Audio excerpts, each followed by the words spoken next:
출애굽기 17장 1절부터 7절까지 함께 읽도록 하겠습니다.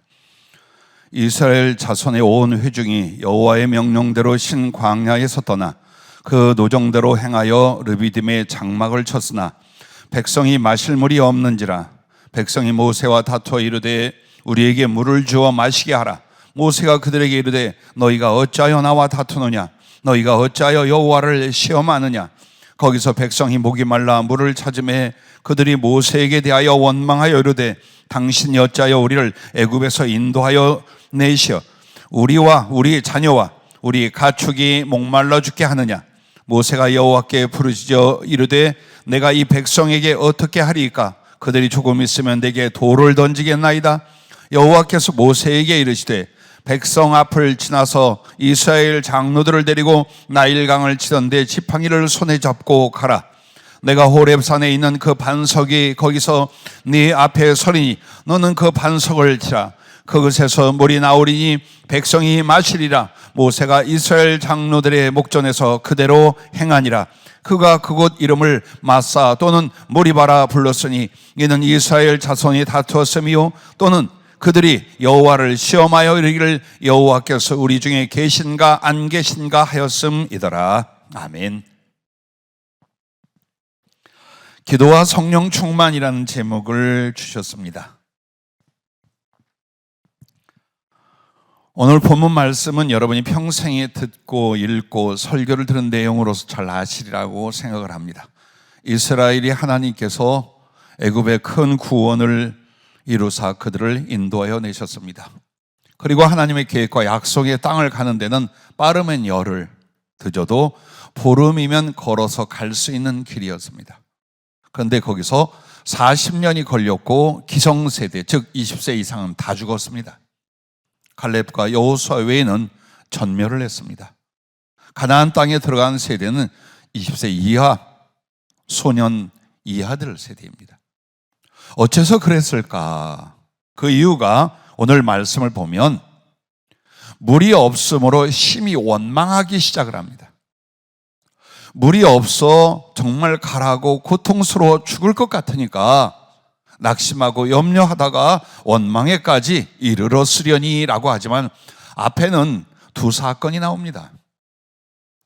하나님이 이스라엘 백성들을 애굽에서 건져 홍해를 건너 데리고 왔을 때에 그들에게 먹을 것을 넉넉히 주십니다.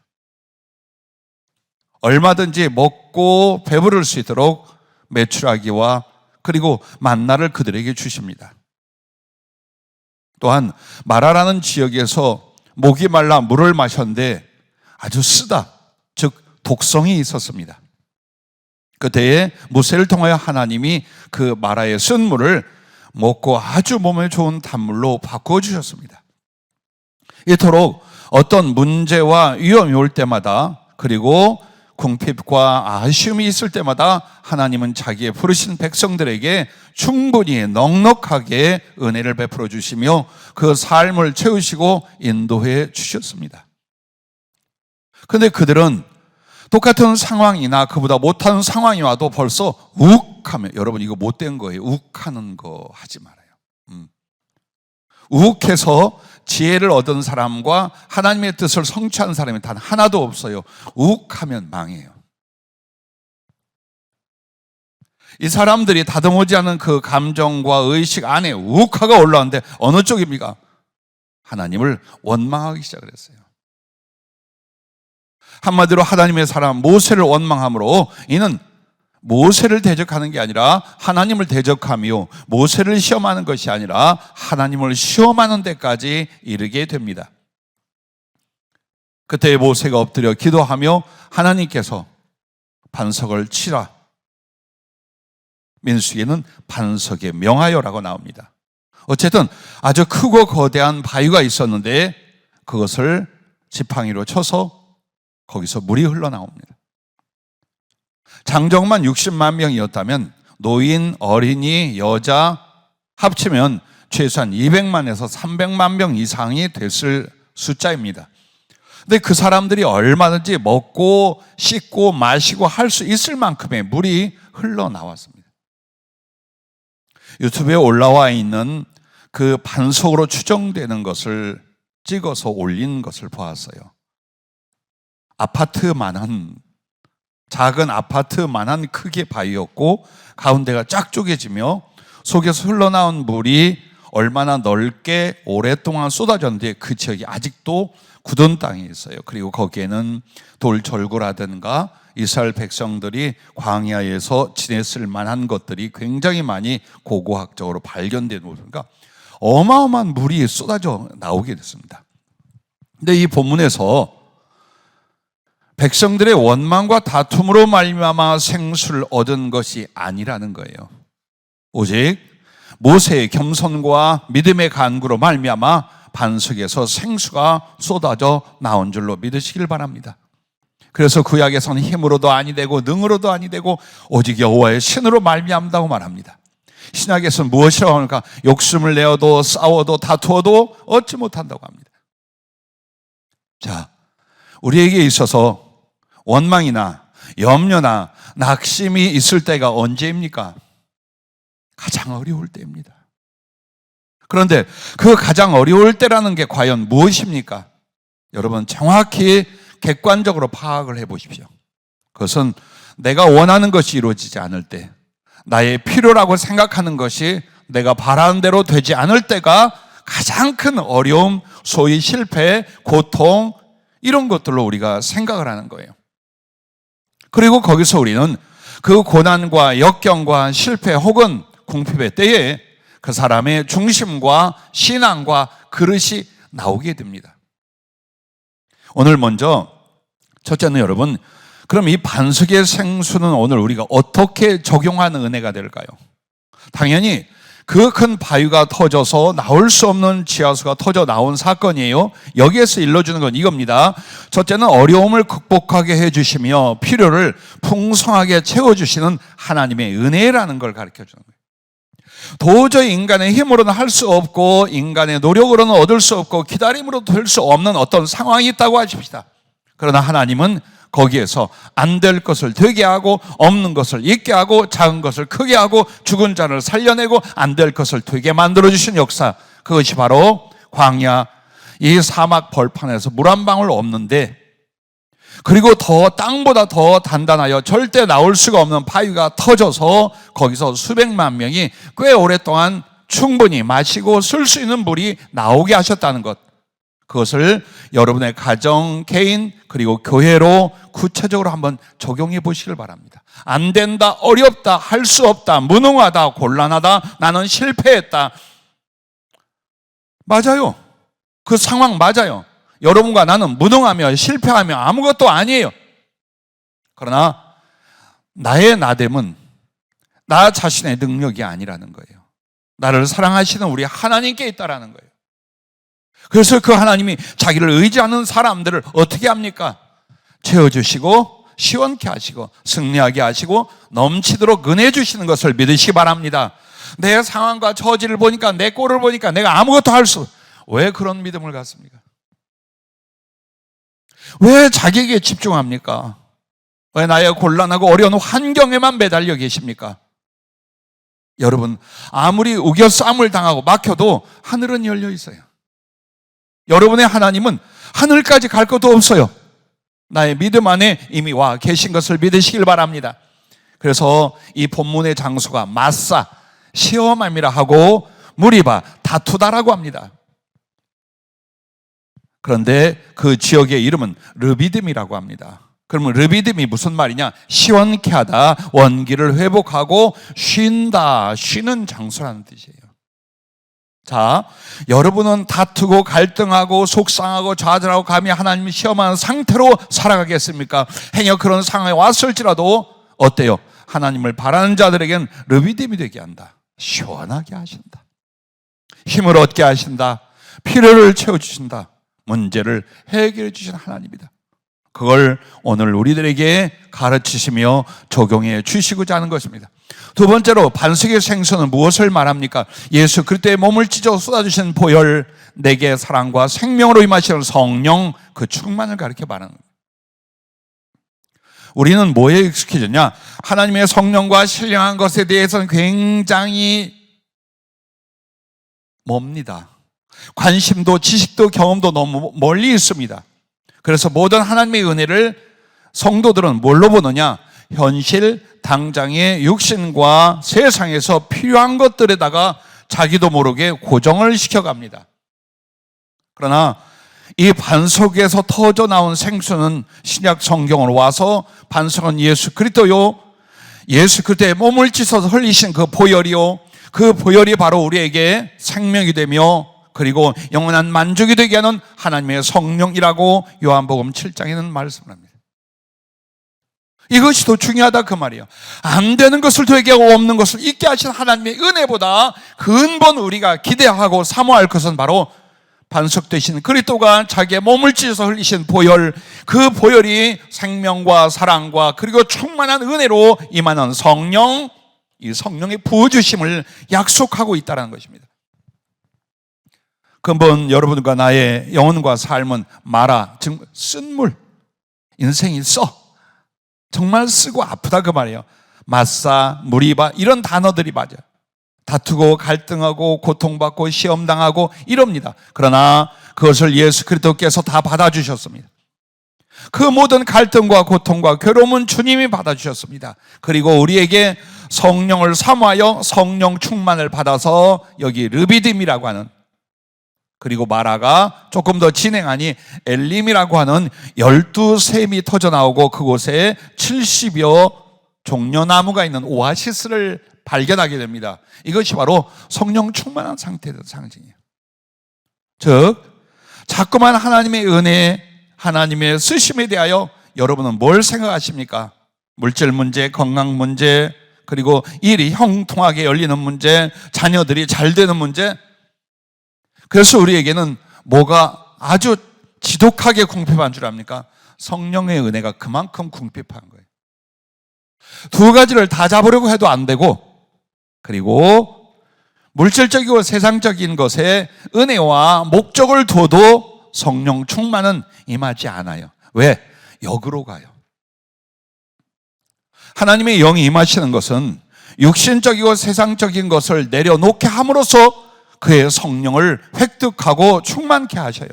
그런데 내 의식 안에 끝없이 세상과 물질과 현실에 대해서 집착을 하고 있어요. 물론 주를 위해 그걸 가지고 주를 위해 살겠다고요. 그러나 그것도 안 된다는 거예요. 그거보다 더 소중하고 절대적이고 영원하고 그리고 당장에 급한 것이 바로 하나님의 성령이라는 것, 그 성령으로 주시는 하나님과의 교제와 은혜라는 것, 이것을 여러분이 목적을 가지실 때까지 가치관으로 사상이 되고 그리고 여러분의 사모하는 소원이 되기까지는 성령의 충만함과 그 생수의 넘침은 안 일어납니다. 절대로 안 일어납니다. 비빔밥으로 섞어 놓으시지 않아요. 그렇다고 여러분에게 다 싹 깡그리 다 포기하고 버리라가 아니에요. 중심을 바꾸라는 거예요. 우선순위를 바꾸라는 거예요. 왜 그렇습니까? 성령으로 그것을 주실 수 있으며 성령으로 하나님의 생명과 사랑과 하나님 당신 나라와 자신을 주실 수 있기 때문이에요. 그러나 하나님이 응답해 줬어요. 하나님이 여러분의 형통케 했어요. 물질이 많아졌어요. 건강해졌어요. 자녀들이 잘 돼요. 세상에서 높은 자가 되었어요. 이걸 가지고는 단 한 조각도 하나님의 나라와 생명과 당신 자신을 여러분이 받을 수는 없어요. 내가 기도했더니 하나님이 물질을 형통케 해줬더라.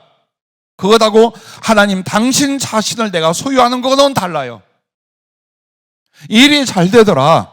정말 하나님은 은혜스러워. 그렇다고 해도 내가 그 하나님을 내 영혼과 존재 안에 소유할 수는 없어요. 그러나 하나님의 성령은 곧 그 하나님을 내가 소유하고 연합하는 것이에요. 무엇이 중요합니까? 무엇이 절대적입니까? 우리가 삶의 궁핍과 어려움을 당할 때는 못 견딜 것 같고 죽을 것 같고 무슨 짓이라도 할 것 같아요. 그러나 바로 그 하나님, 그 예수 그리스도의 영으로 깊은 교제와 은혜와 그 충만한 은총으로 살아가지 못하는 것에 대해서는 그렇게 아쉬움이나 부끄러움이나 절대성으로 여기지 않는다라는 거예요. 심지어는 사명자들도 이게 우리들의 문제라는 거예요. 하나님의 은혜가 인색하거나 성령을 주시는데 엄청나게 복잡한 수순이 있는 것이 절대 아닌데, 우리는 우리의 의식 안에, 우리의 소망 안에 현실과 그리고 이 세상의 것들을 너무나 사랑하고 있다는 것, 혹은 너무나 염려하여 그것을 구하고 있다는 것, 이 문제예요. 그래서 주님이 이 반석이 터져 나온 생수는 물론 현실과 삶의 필요를 채워줄 수 있는 하나님의 은혜예요.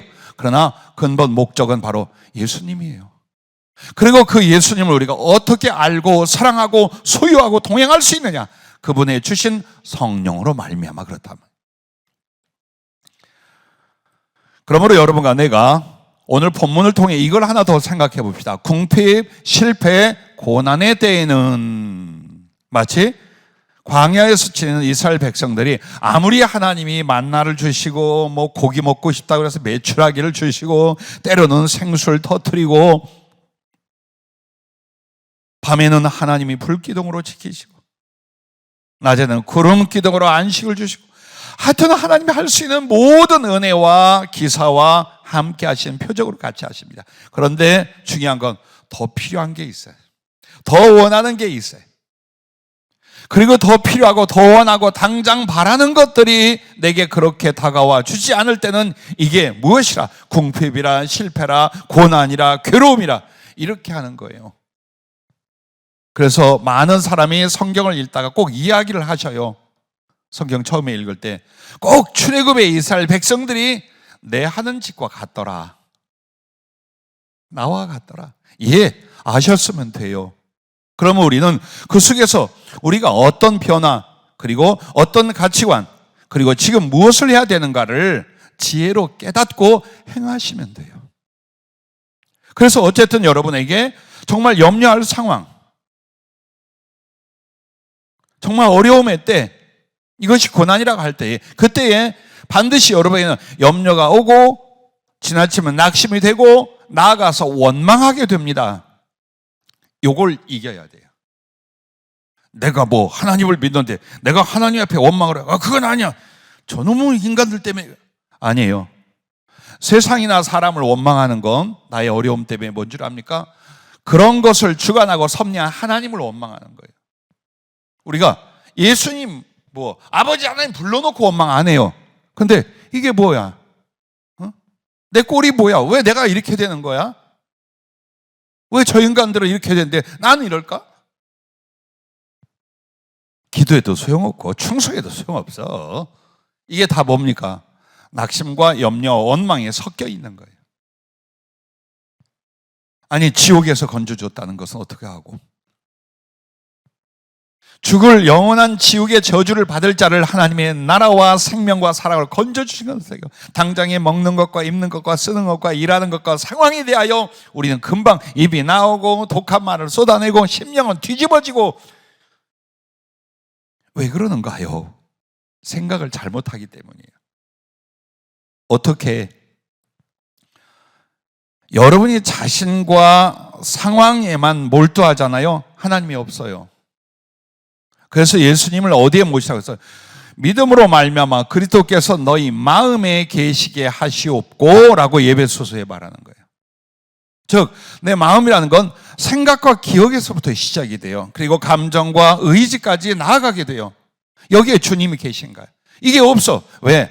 현실과 상황에만 모든 생각과 마음을 쏟아부으니까 그 예수님이 은혜 주시고 다스리고 함께 할 수 있는 심령의 공간이 없어져 버린 거예요. 그걸 우리가 알아요. 그때 이제 막 독한 것이 나오는 거예요. 좌절이 나오고 낙심이 나오고 염려가 나오고 원망이 나오고 혈기가 나오고 이렇게 되는 거예요. 그래서 이걸 알아야 돼요. 염려는 불신이며 원망은 하나님을 대적함이다 라는 걸 알아야 돼요. 나는 불신앙이 아니, 난 믿음이 있어요. 믿음 좋아요. 그냥 걱정을 한 거예요. 왜 걱정합니까? 하나님의 말씀과 그분의 은혜가 안 믿어질 때에 걱정이 오는 거예요. 여러분의 생명을 하나님이 책임지십니다. 근데 몸은 여기저기가 나빠지고 있어요. 언제 어떤 질병이 와서 덜커덕 할지 몰라요. 그래서 그것을 걱정하고 덜덜 떨어요. 그런데 나는 하나님을 믿어요. 그분은 전능하시고 나를 구원하셨고 나의 영혼과 삶을 항상 사랑으로 섬겨. 이게 말이나 됩니까? 이거 말도 안 되는 짓을 믿음의 사람들이 하고 있는 거예요. 왜 여러분에게 염려하지 말라고 주님 계속 말할까요? 염려 자체가 뭘까요? 불신앙이라는 거예요. 하나님 안 믿어지는 거예요. 안 믿어지기 때문에 걱정과 근심이 먼저 오는 거예요. 만약 그 하나님이 누구시며 내 평생에 어떻게 하셨으며 그러기에 내가 그 주님을 순전히 믿고 있다면 염려로 나를 공격하게 냅두지 않지요. 사람인지라 염려나 걱정이 치고 들어올 수 있지만 그게 나의 마음이 되고 믿음이 되고 생각이 되도록 놔두지는 않겠죠. 그래서 염려는 불신이며 더더욱 나아가서 이제 원망까지 합니다. 그것은 바로 하나님께 주먹을 드는 거예요. 즉 하나님을 대적하는 상태라는 걸 우리가 인정해야 합니다. 그리고 이렇게 염려나 원망은 사단이 쏘는 화살이요 그의 괴계예요. 괴계라고 하는 것은 그가 우리를 함정에 빠뜨리려고 하는 작전이란 뜻이에요. 즉 마귀가 직접 나타나서 나를 따르라 내가 너희의 왕이며 너를 부욕케 할 것이며 절대로 여러분의 믿음으로는 예수의 이름은 떠나가라 이걸 그냥 콱 이러실 거예요. 그래서 마귀는 그렇게 안 나타나요. 여러분인 척 여러분을 긍휼히 여기고 사랑하는 척하는 여러분의 또 다른 자아로 나타나게 되어 있어요. 여러분이 혹시 꿈에 귀신이 나타난다든지 짓눌리는 상태가 오면 예수의 이름으로 물리쳐본 경험이 있을 거예요. 왜? 마귀라는 걸 알아. 영적 공격이라 알아. 그럼 싸울 줄 알아요. 근데 그게 아니라 영적 공격과 사단의 괴계가 아니라 내가 생각하건대 내가 나를 걱정하고 내가 나를 아껴서 하는 생각이야. 그런 말들이야. 여러분 거기에 빠져들게 돼 있어요. 맞아. 그렇지. 세상에 그럴 수가. 어떡하라고 하기 시작하는 거예요. 바로 여러분이 염려조차도 더더욱이 낙심이거나 나아가 원망이란 마귀로 하여금 나로 하나님 앞에 이 꼴이 되어 무너지게 만드는 영적 공격이라는 걸 내가 인정한다면 예수의 이름 물러가라. 내가 어찌 하나님 앞에 낙심하고 내가 어찌 하나님 앞에 걱정하고 내가 감히 어찌 하나님께 원망할까? 나는 하나님을 찬양한다. 나는 그분을 경배하며 그분 앞에 엎드릴 거야. 자, 이 생각만 들어도 영적 싸움에 이겨요. 그리고 아름다운 성숙과 성령의 잡혀감이 일어나게 돼요. 지금 이 이스라엘 백성들에게 온 고난은 절대적 고난이 아니에요. 절대적 궁핍이 아니에요. 하나님이 뭔가 해주실 거예요.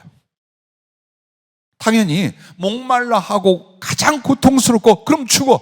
그런데 하나님이 뒷짐지고 가만 계실까 어려니?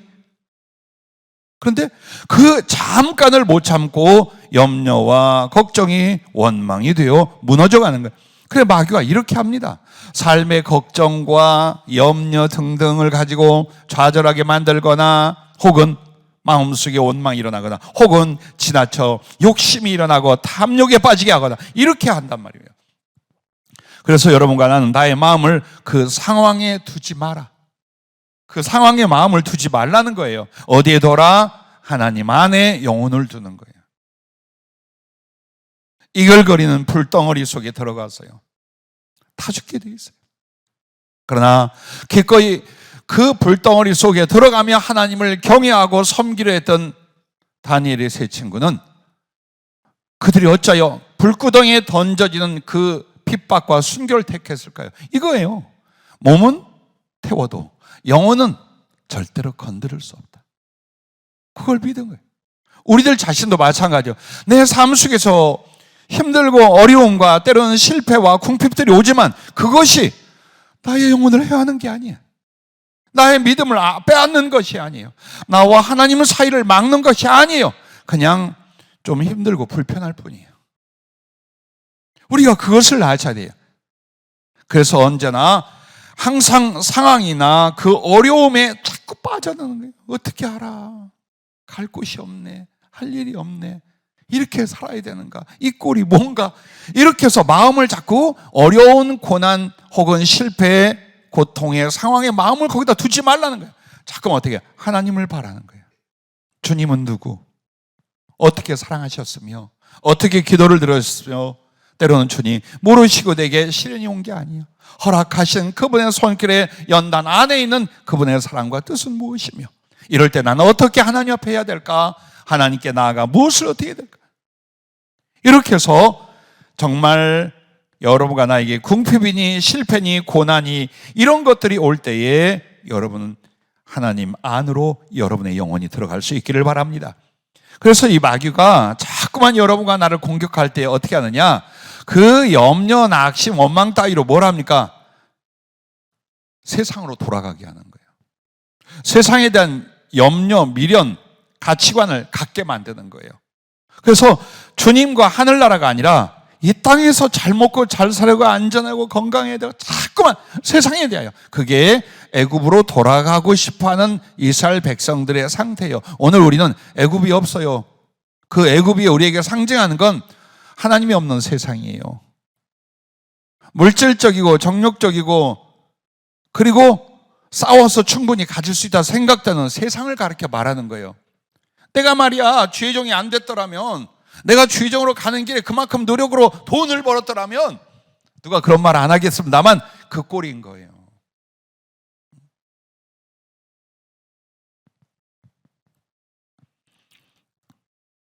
출애굽기 17장 3절에 보면 이스라엘 자손이 그들에게 이르되 우리가 애굽 땅에서 고기 가마 곁에 앉아 있어. 얼마나 잘 먹었다고.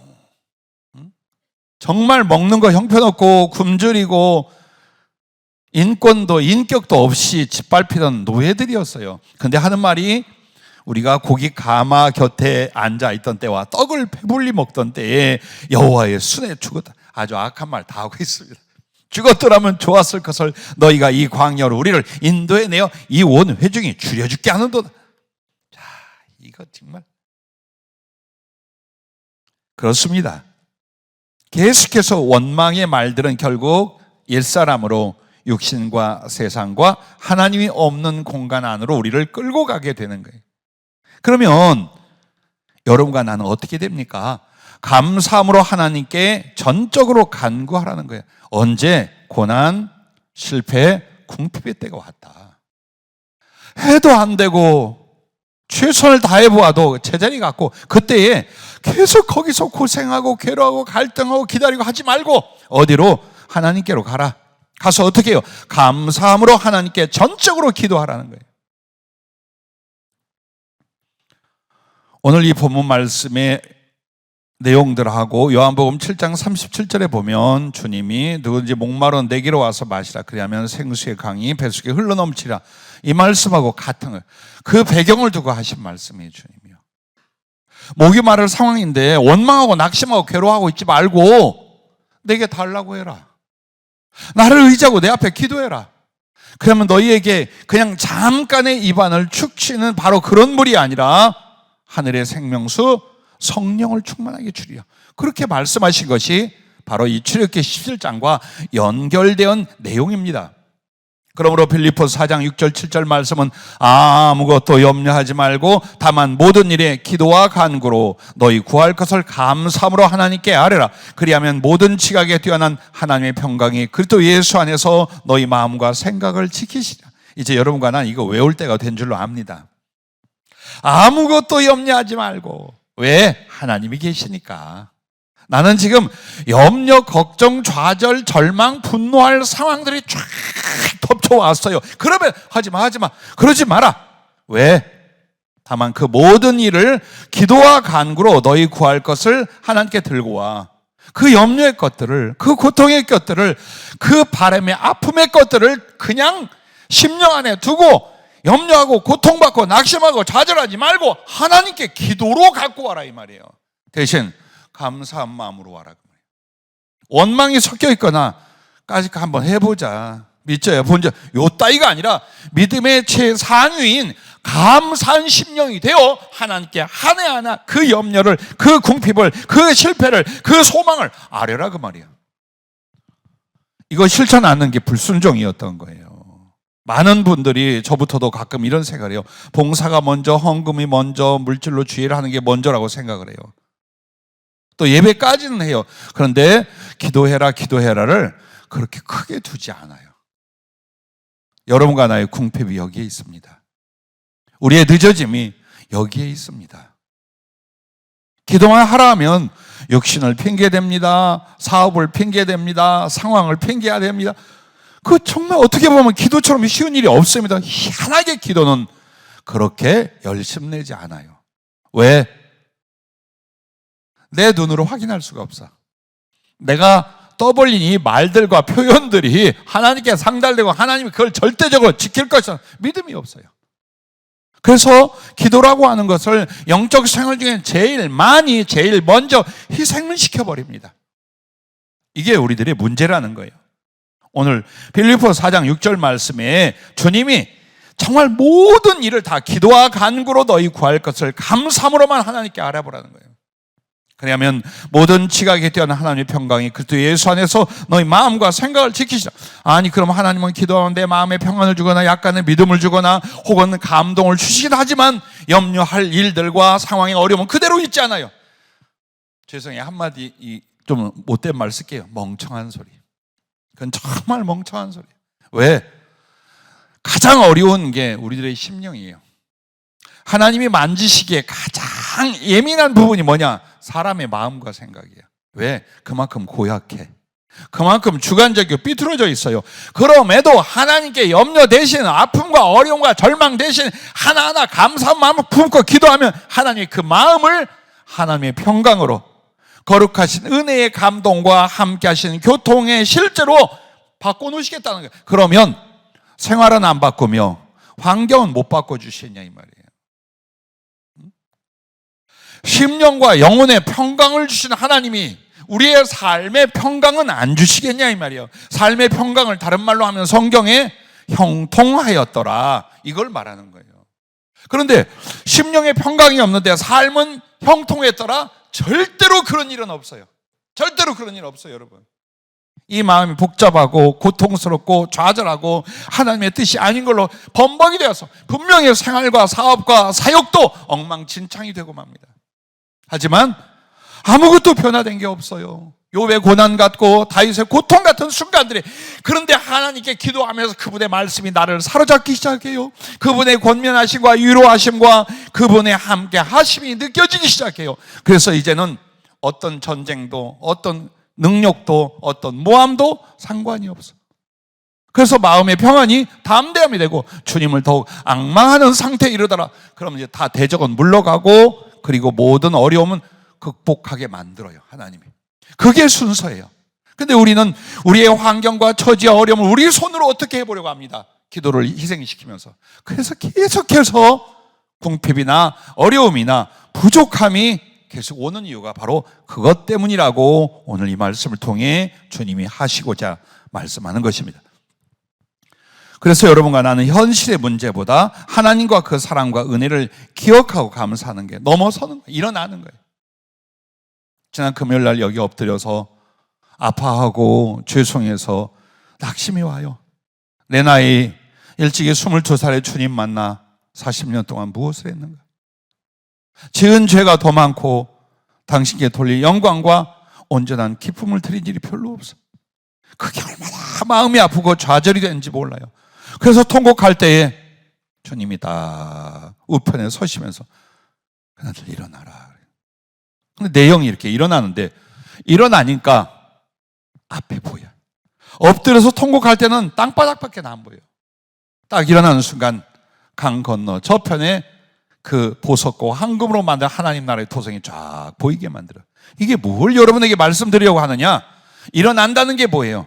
주님과 눈높이를 함께 하는 거예요. 이게 기도예요. 그냥 형편과 처지를 낙심 속에 원망 속에 되나보자 하고 아뢰는 것, 기도가 이미 아니에요. 우리의 그 수없이 많은 기도들이 무능했던 이유가 그것 때문에 감사함으로 하나님께 아뢰라는 거예요. 영혼이 깨어있는 거예요. 정신을 차린 거예요. 바르게 하나님과 관계를 정립을 한 거예요. 그리고 하나님께 기도하는 것, 그게 바로 일어나 주님과 눈높이를 같이 하니 내 발밑에는 어두움과 좌절과 아픔과 우울함으로 가득하지만 일어나 주님과 함께 바라볼 때는 하나님 나라가 보이고 그분의 계획이 보이고 그분의 사랑이 보이게 되더라 이 말이에요. 그게 기도예요. 여러분은 그것을 끊임없이 경험하며 살아가셔야 돼요.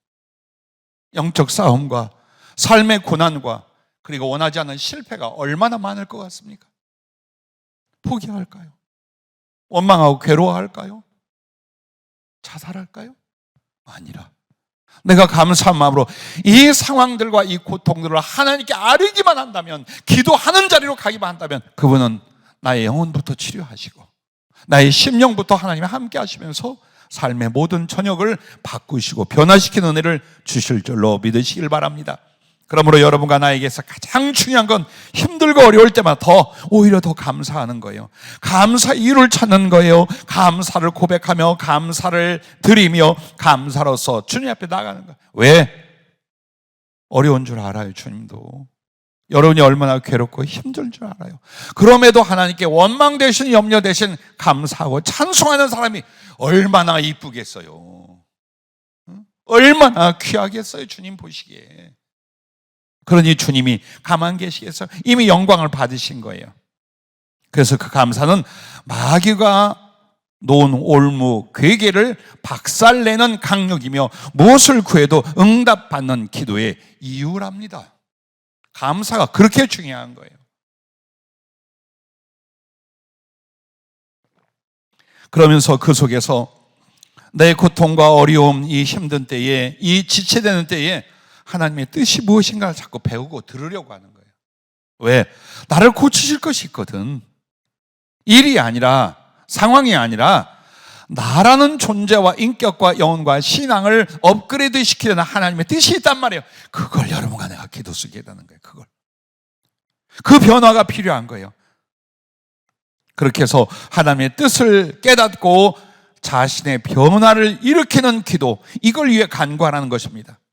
그리고 나서 도우실 하나님께 구체적으로 다 하나하나 다 아뢰는 거예요. 걱정 말고 아뢰는 거예요. 어려서 어머니 아버지께 무엇을 필요로 부탁할 때 얼마나 세세히 자세히 하는 거예요. 아빠, 오늘 점심 사줘서 고맙습니다. 근데 이 메뉴에 요거 조금 더 구해도 될까요? 그래, 그거 뭐 다 먹을 수 있겠니? 이거 두 가지만 이렇게 할게요. 그래.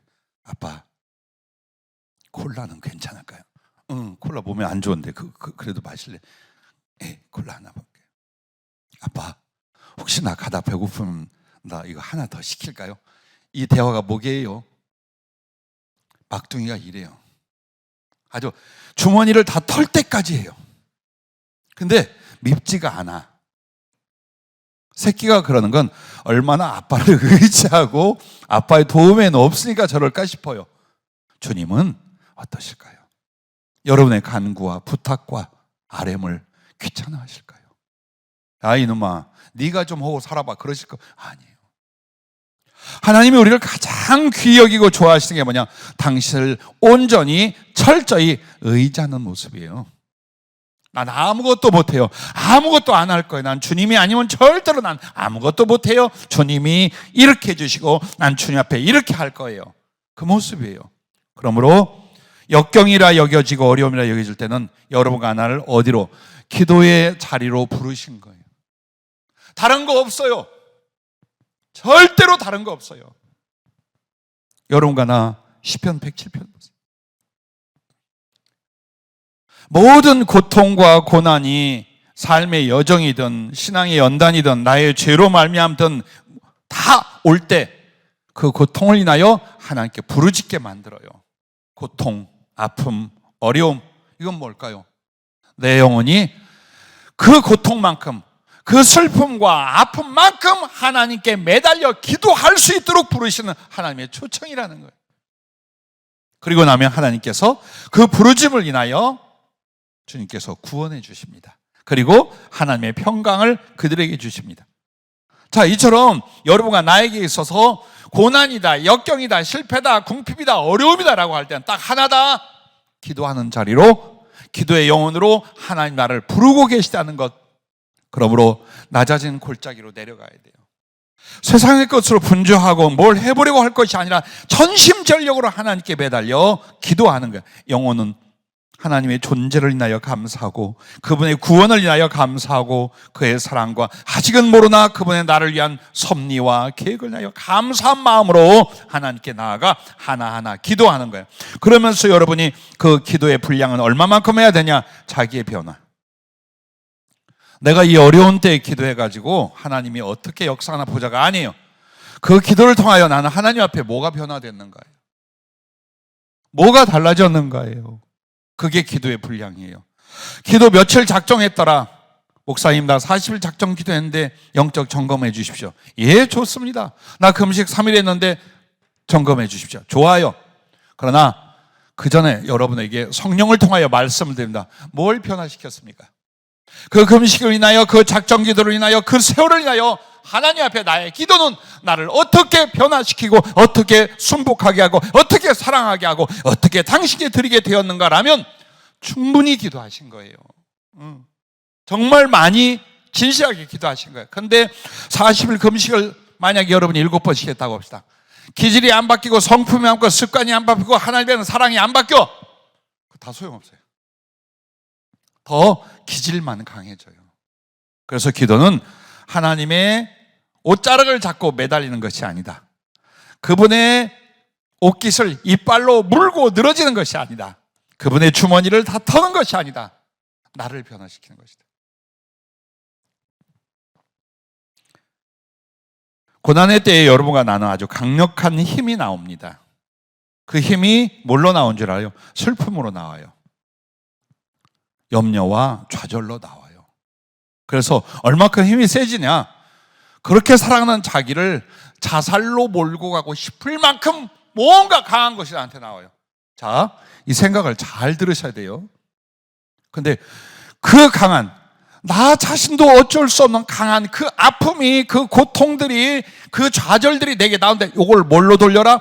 하나님께 매달리는 힘으로 바꾸라는 거예요. 그 슬픔을, 그 염려를, 그 괴로움을 그냥 곱씹고 절망의 자리로 자기를 몰고 가지 말고 그 아픔만큼, 이 괴로움만큼 하나님께 매달려서 가슴을 토로하라는 거예요. 평소에는 울면서 기도하려면 쑥스럽고 안 나오잖아요.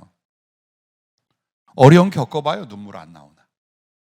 정말 내가 너무너무 탄식할 이유를 발견해봐요. 눈물 안 나오나. 대성통곡 안 하고 기도가 되나. 거의 미치고 보면 이 사람들이 잘하는 거예요.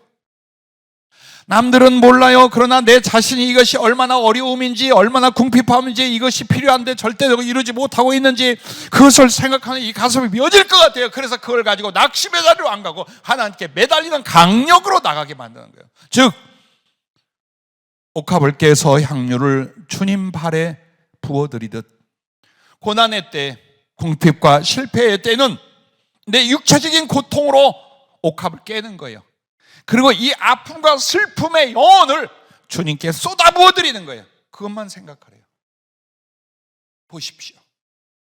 죽을 것 같았는데, 좌절할 것 같았는데 난 주님 매달릴 겁니다 하고 육체의 옥합을 깨트려 내 주님에 대한 간절한 영혼을 향유같이 부어 드려보라 그 말이에요. 주님 그렇게 하랍니다. 한나가 어떻게 기도했어요? 이 상황에 모세는 지금 어떻게 기도하고 있나요? 돌로 제단을 쌓은 그 앞에 엘리야는 어떻게 기도했나요? 부활의 주님을 보고 눈이 멀었던 사울, 그 바울은 3일 동안 어떻게 기도했나요?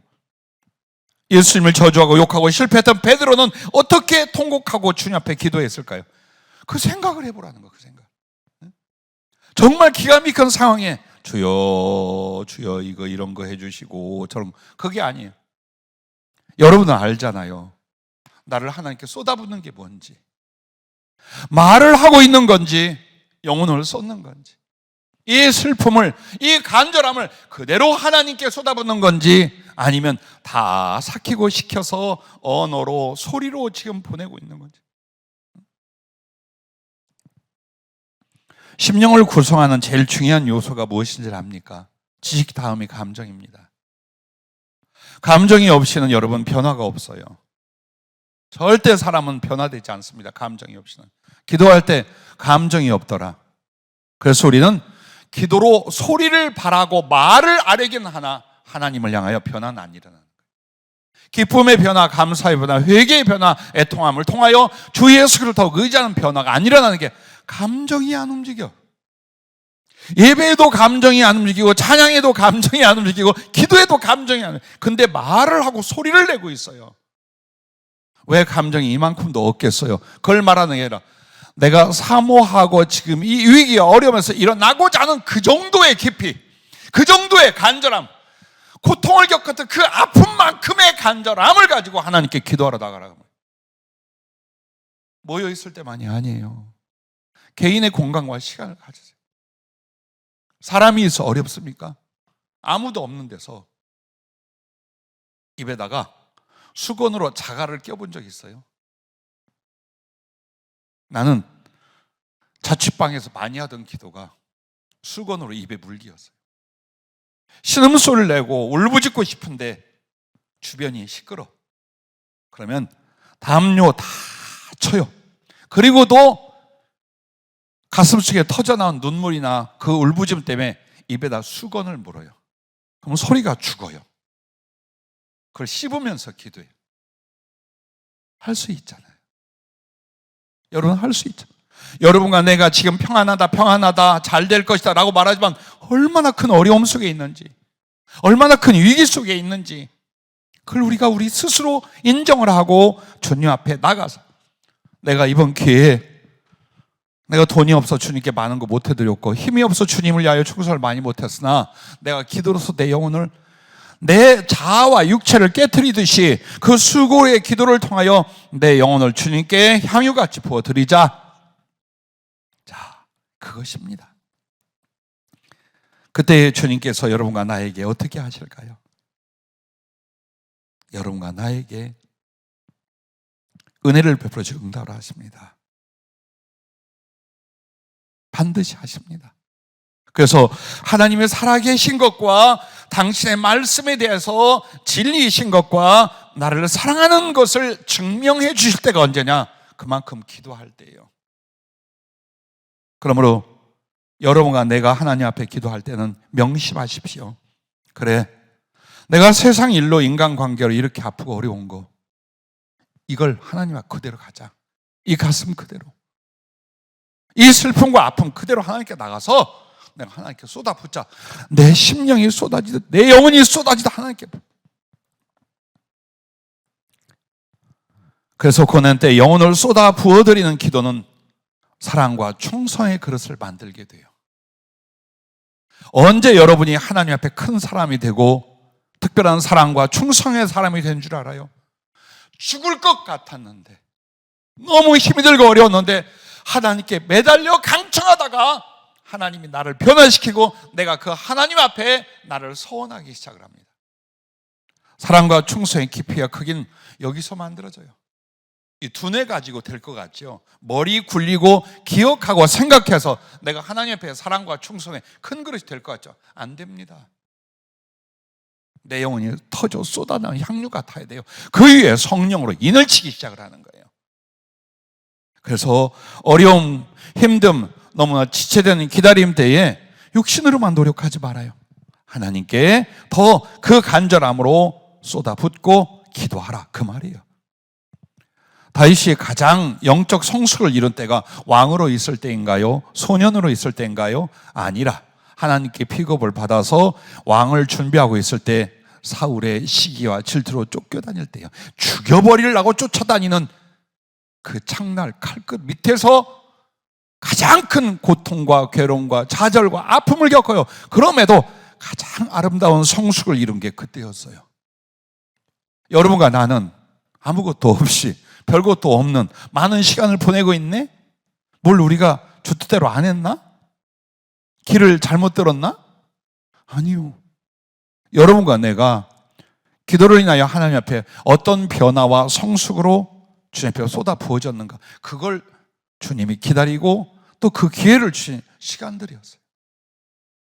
그래서 기도로 어찌하지 못한다면 그렇게 큰 일은 우리 인생에 일어나지 않아요. 기도로서조차 나를 쏟아붓지 못한다면 하나님 앞에서 거룩하고 위대한 일은 일어나지 않아요. 여행도 없고 대박도 없어요. 그러나 여행이 되고 재수가 되고 대박이 되는 게 뭐냐? 기도하였더니. 가슴을 찢고 주님 발 앞에 매달려서 그렇게 울부짖는 날들이 있었더니 내가 뒤집어지고 엎어지고 변화되어 주 앞에 무릎을 꿇었더니 하나님이 성령을 부어주기 시작하더라. 성령으로 인치시기 시작하더라. 그래서 주님은 약속과 인치심과 충만의 표로 성령을 주셔요. 나는 이미 받았는데 여러분이 받은 것은 30cc. 그러면 한번 물어보겠어요. 30cc가 그릇이 어떤 건지 아십니까? 펜글씨를 써본 사람은 옛날 잉크병, 까만 잉크병 크기가 30cc야. 그거 받고 살았어요. 그런데 우리 하나님의 크기가, 그분의 사랑과 은혜와 능력이 크기가 30cc냐? 그게 아니라 수천억 갤론이 넘더라. 그래서 하나님이 성령을 부어주실 때에 그 성령을 부어주신 새로운 인침이 일어나요. 약간의 눈물 조금 닦는 이 정도가 아니라 견딜 수 없는 가슴과 주님의 사랑과 거룩한 감동과 때로는 표적으로서 다시 한번 성령을 강하게 붓는 일이 일어나요. 이게 계속돼요. 평생에 한 번이 아니에요. 성령이 임하면 한 번에 임하셔요. 그러나 능력을 주시고 경험을 주시고 은혜를 주시는 것은 계속 반복돼요. 근데 항상 그때가 언제냐? 어떤 연유로 말미암아 주님 앞에 마음을 쏟아붓고 매달려 기도할 때예요. 그렇게 해서 성령으로 말미암아 여러분은 염려의 때였는데, 궁핍의 때였는데, 지태의 때였는데, 낙심의 때였는데 갑자기 내 안에 하나님의 성령이 더 감동하고 힘을 주고 은혜를 주셨더라. 그럼 다 된 거예요. 여러분은 이제 다 된 거예요. 왜? 그게 주님 언약에 대하여 인치심이에요. 즉 한마디로 내가 약속한 것을 반드시 이루어주마 라고 사인하고 계신 거예요. 그리고 더욱 충만케 하신다는 약속을 주고 계셔요. 그래서 성령이 한 번 내게 임하면 여러분이 이걸 아셔야 돼요. 하나의 체험으로 끝나는 게 아니에요. 그것은 약속이에요. 너 저기 30cc 받다가 100cc 받으니까 너 아주 좋지? 네. 그거 10,000cc 억만 갤론으로 부어줄 수 있어. 약속이에요. 그리고 하나님이 사람을 무언가 주셔서 쓰실 때 성령은 안 주고 물질만 주고 기회만 주고 능력만 줘 사람을 쓰시느냐? 그런 일이 없어요. 그래도 안 돼요. 여러분 절대로 안 돼요. 그렇게 하면 여러분이 성령을 받으면서 물질을 받고 성령을 받으면서 하나님의 능력을 얻고 성령을 받으면서 기회가 오고 성령을 받으면서 길이 열려야 돼요. 아니면 하나님이 미리 줘보시는 거예요. 뭐가? 그러면서 여러분이 더욱 성령의 은혜와 약속에 붙잡혀가지 않는다라는 건 기도가 전무하거나 기도가 형식적으로 갈 때 그렇게 돼요. 그러면 우리가 조심해야 될 게 있어요. 거기까지 가요. 우리의 그릇은 그 정도밖에 안 돼요. 그러므로 나의 그릇을 하나님께 아주 크고 넓히는 건 뭡니까? 성령을 받는 일이에요. 근데 그 성령이 하나님께 목숨 걸고 기도하고 이 가슴을 찢어 기도하고 변화시키며 기도하고 하나님께 소망을 갖고 약속을 서원하면서 기도하고 이게 없이는 성령으로 말미암은 변화, 은혜, 표적이 안 일어난다라는 거예요. 그래서 주님이 여러분에게 성령 그 생수를 부어주기 시작을 해요. 그래 하면 여러분에게 임하는 성령님은 단지 영혼의 위로로만 오시느냐? 그게 아니라 성령은 인치심이라고 그랬잖아요. 기름 부음이라고 했잖아요. 왕을 세울 때나 선지자를 세울 때나 제사장을 세울 때 기름을 부은 게 그게 뭐냐면 위임이에요. 한마디로 성령님은 단지 위로하고 지혜를 얻고 하나님과 소통으로 끝나는 게 아니라 하나님이 들어 쓰실 그 거룩한 일과 사역을 위한 위임을 주기 시작하는 거예요. 너는 왕이야. 너는 선지자, 넌 제사장이야. 너는 이런 일을 할 거야. 내가 너에게 이런 일을 맡길 거야. 여러분, 그거예요. 성령은 그래 주시는 거예요. 많은 성령의 은혜의 용도가 있지만 성령의 중심적인 건 여러분을 구원하시면서 동시에 하나님의 거룩한 사명과 일을 위임해 주신다는 거예요. 위임장이에요, 그게. 그래서 성령이 임하시면 어떤 하나님이 쓰실 일들이 그 사람의 계획이 돼요. 계획이 돼요. 그리고 그게 임하여 이루어질 때 이걸 달란트를 받았고 이 달란트를 통해 충성의 결실을 이루게 만드시는 거예요.